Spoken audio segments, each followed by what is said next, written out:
In the late summer of '67, I'd spent a great deal of time immersed in the war-torn kitchen of O'Sullivan's Inn, fading to lost memories and wrapped in the quiet of the night-time.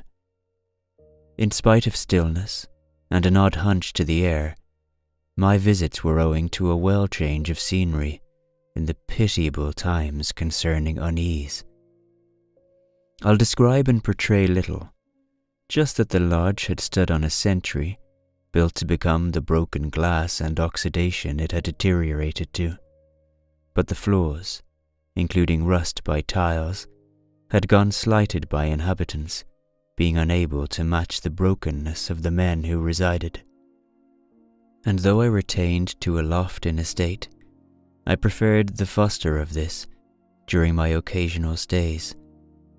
It was for a realization that a home wasn't where you rested your head at night, but rather the languor of your heart. They knew the trouble of life, a matter I was lamentably familiar with, and naturally it provided an inner comfort without speak, something absent in Gather through the others I knew. The building was alike to a band, a club for distressed men, I suppose. So, driven entirely out of intention, I turned often amid the company of these broken men, particularly on the strange Sundays that went when silence seemed to gather best. But amongst sleepless nights in plastered company, there was one separate to mention, a man infantile but inscrutable, Ashton, 18, who'd stroll on by, if not at present, occupied in the killing of his liver or the picking of fights till dawn.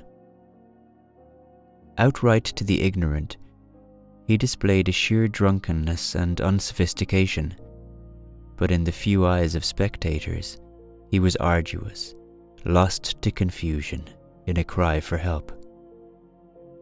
When I looked to him, he revealed every peace that the world wanted, and a foul fight to take them back, fearing that someday the world might take too much. It was the beginning of my sympathy for him, while I became gentle to his presence, and on he thanked me soundlessly, in a modern fellowship that grew.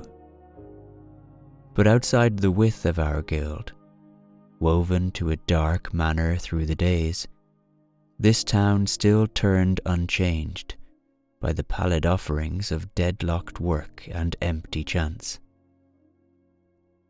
There were men and women enchained, all partial to break free, during the quest for breathable air and a grass that was evergreen, though it was most often an unfaced reality that all plans went unfulfilled, then dreams undetected.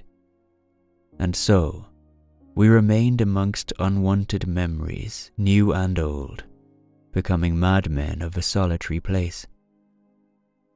The calloused men raved of a hollow life, entrapped 'tween choking work, while so, Ashton and I would share a conversation with escaped words, 'tween snorts of white dust. We'd stare forward in seat, until the visions of one another were in the shape of ghosts, and the background talks turned to declining whispers. These nights were repetitious, but while Ashton and I grew closer, the other men faded away, to death, or lost balance, or tried runaway. It wasn't till O'Sullivan's grew near empty that we turned our heads and paid grievous tribute from sight.